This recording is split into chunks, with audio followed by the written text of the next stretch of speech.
नमस्कार, नमो नारायण।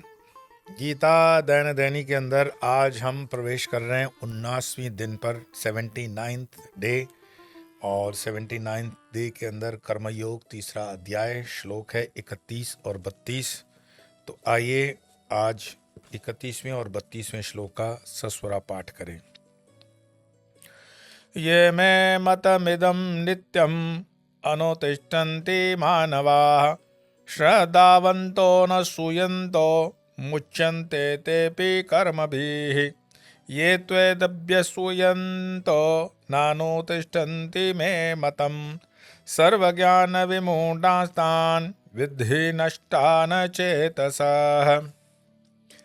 अर्थात भगवान श्री कृष्ण कहते हैं कि और हे अर्जुन, जो कोई मनुष्य मेरे गुणों में दोष न देखते हुए श्रद्धा युक्त होकर मेरे इस मत का सदा अनुसरण करते हैं, वे भी समस्त कर्मों से छूट जाते हैं। परंतु जो मनुष्य मुझ में दोष दृष्टि से युक्त होकर मेरे इस मत का अनुसरण नहीं करते, उन मूर्खों को तो सभी ज्ञानों में मोहित, भ्रमित और नष्ट हुए ही समझ। स्पष्ट है कि कौन सा मत है।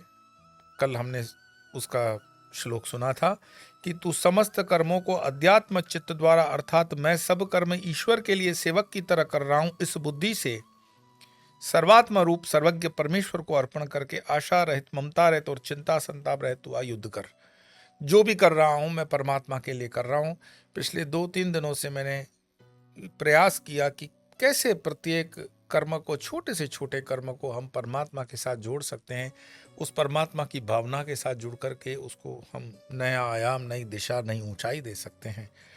और अगर इन श्लोकों पे अगर हम ध्यान दें तो भगवान यही कह रहे हैं कि तुम बस इतनी श्रद्धा रखो कि परमपिता परमेश्वर की जो इच्छा है वही सर्वोपरि है। मैं मात्र और मात्र अपना जो है इसमें कर्तव्य करने का ही करता हूँ। फल की इच्छा मेरी कोई मैं नहीं रख सकता, मैं निर्णय नहीं कर सकता हूँ। जैसे मान लो किसी बैंक के अंदर कोई कर्मचारी, तो बैंक के बहुत होते हैं, पर उसमें जो कैशियर है, उस कैशियर को कैश लेने और देने का काम है। आप बैंक में जाते हो, भले आजकल जीपे वगैरह हो गए, यूपीआई की सिस्टम्स हो गई, फिर भी बैंकें तो काम कर रही है। तो उसमें कैशियर जो है वो कैश लेता भी है या देता भी है। कभी भी आपने देखा होगा कि वो कैश इस तरह से नहीं लेता है कि वो ले रहा है तो घर ले जाएगा, या देते हुए ये नहीं कहता है कि 1 लाख रुपए का चेक है तो 90,000 ले जाओ ना, 10,000 आज थोड़े कम है, कल दे दूंगा। ऐसा तो नहीं होता। और ऐसा भी नहीं है कि कभी 1 लाख का आप चेक लाख गए तो 1,10,000 आपने दे दिए किसी को।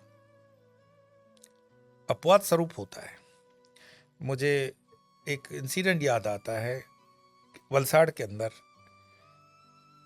किसी मानसिक रोग के कारण या बहुत प्रेशर के कारण एक बैंक के अंदर एक दिन के लिए एक कैशियर ने ऐसा किया था। जो भी गरीब आता उसको उसने कैश से ज़्यादा दे दिया, पर बाद में वो साइकिक घोषित भी हो गया था।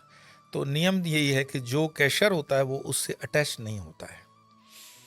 जीवन में हम भी जो कार्य करते हैं, मान लीजिए जैसे मैंने कहा, मैं टीचर हूँ, मैं ऑफिस में काम करता हूँ, मैं आईएएस हूँ, आईपीएस हूँ। मेरा किसी भी कार्य में व्यक्तिगत न द्वेष है, न राग है, न रोष है, न अटैचमेंट है, कुछ भी नहीं।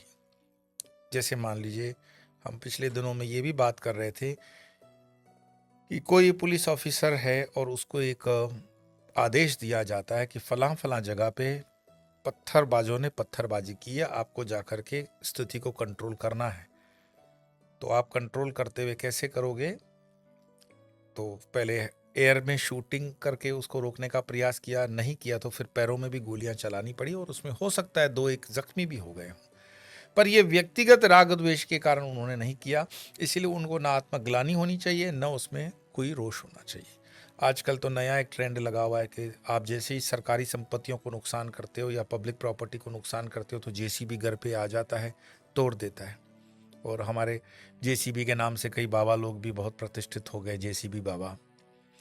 करना भी चाहिए, करना इसीलिए चाहिए कि यह देश हजारों सालों से जो संस्कृति है इसमें 75 साल या 70 साल का जो प्रदूषण था कि जिंदाबाद मुर्दाबाद करके किसी भी गली में घुस जाओ और उसकी तोड़फाड़ करो, नहीं चलेगा।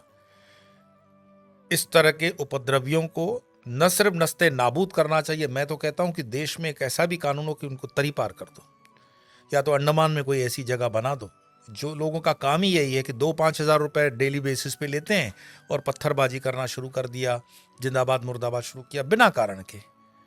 लोकशाही का मतलब ये नहीं होता है कि आप कहीं पे भी कुछ भी कर दो, ट्रैफिक रोक दो, रेलवे रोक दो और वो कहें कि ये तो हमें हमारे संविधान ने अधिकार दिया है।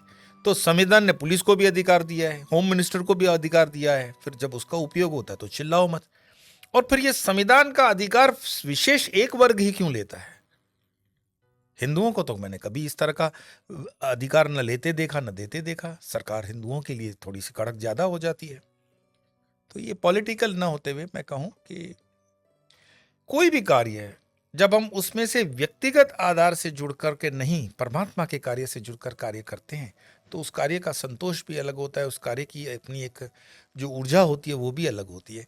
और कृष्ण यहाँ पर अर्जुन को यही बता रहे हैं कि तू जो युद्ध भी कर रहा है, तो ऐसा मत सोच कि तू अपने चाचे, मामे, बांजे, भतीजे, नाती इनके लिए कर रहा है। नहीं नहीं, तू धर्म की रक्षा के लिए, और चूंकि धर्म मैं ही हूं, कृष्ण है, तो तुम कृष्णार्पण कर दो।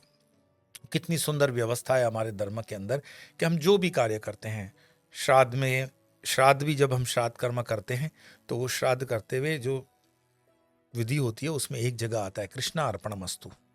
हम लोग गीता का पाठ भी जब करते हैं, संपूर्ण जब अध्याय हो जाता है तो हम भी कह देते हैं श्री कृष्णार्पणमस्तु।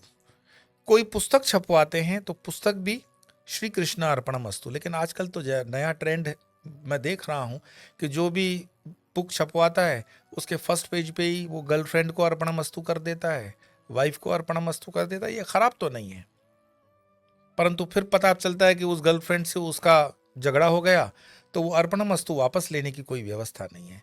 और वाइफ को अगर कर दिया है तो तलाक हो जाने के बाद तुम अर्पणमस्तु वापस नहीं ले सकते हो।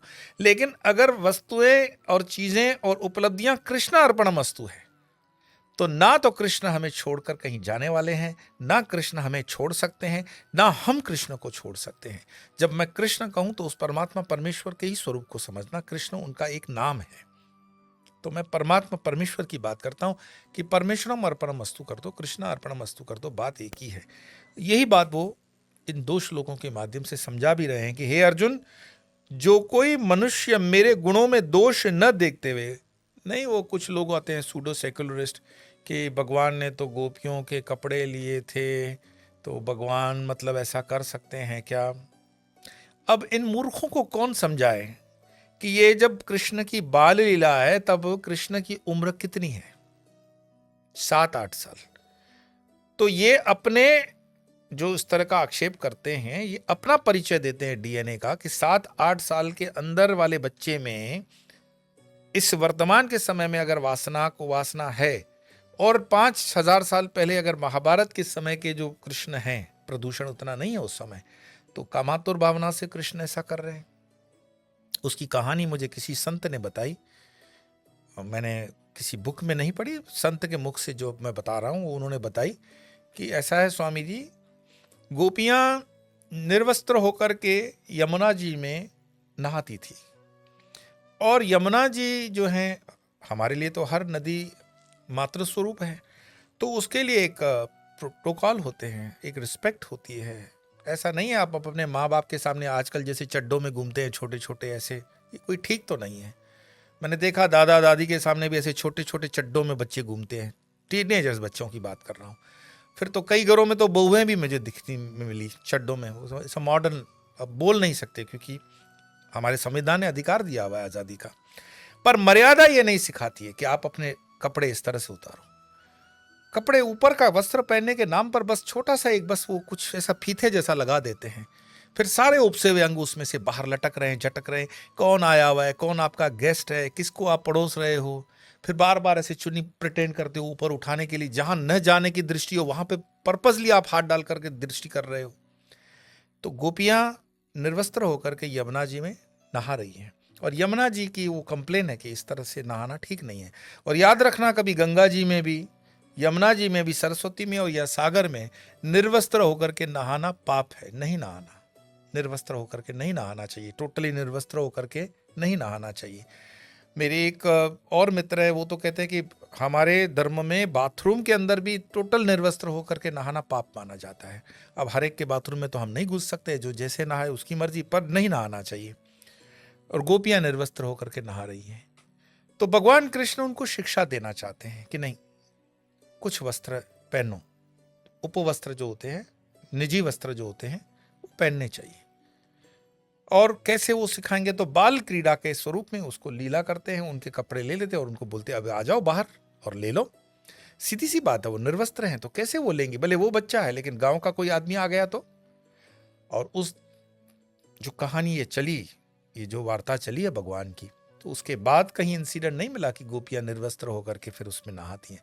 तो ये दोष दृष्टि, भगवान जो कह रहे हैं ना कि मेरे गुणों में दोष न देखते हुए श्रद्धा युक्त होकर मेरे इस मत का सदा अनुसरण करते हैं।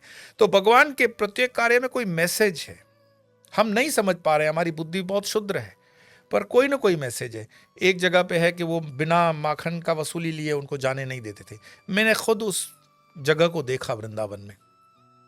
उसके पीछे का आशय भी ऐसा ही था कि ये माखन गोकुल से मथुरा नहीं जाना चाहिए, क्योंकि मथुरा में कंस के सैनिक इस माखन को खा करके रुष्ट पुष्ट हो रहे हैं और वो जुल्म कर रहे हैं जनता जनार्दन पर।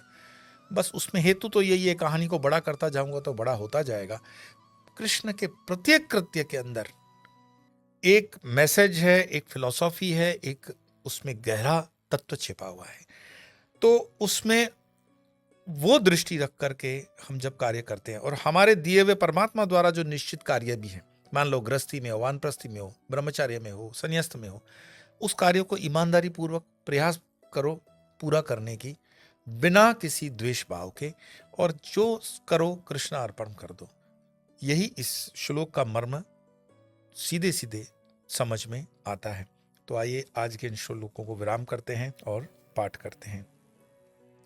ये मे मतमिदं नित्यम् अनुतिष्ठन्ते मानवा श्रद्धावन्तो न श्रूयन्तो मुच्यन्ते तेऽपि कर्मभिः ये त्वेद्य श्रूयन्तो नानुतिष्ठन्ति मे मतम् सर्वज्ञानविमूढांस्तान् विद्धि नष्टान् चेतसः। आज इतना ही, कल फिर मिलेंगे, तब तक के लिए नमो नारायण।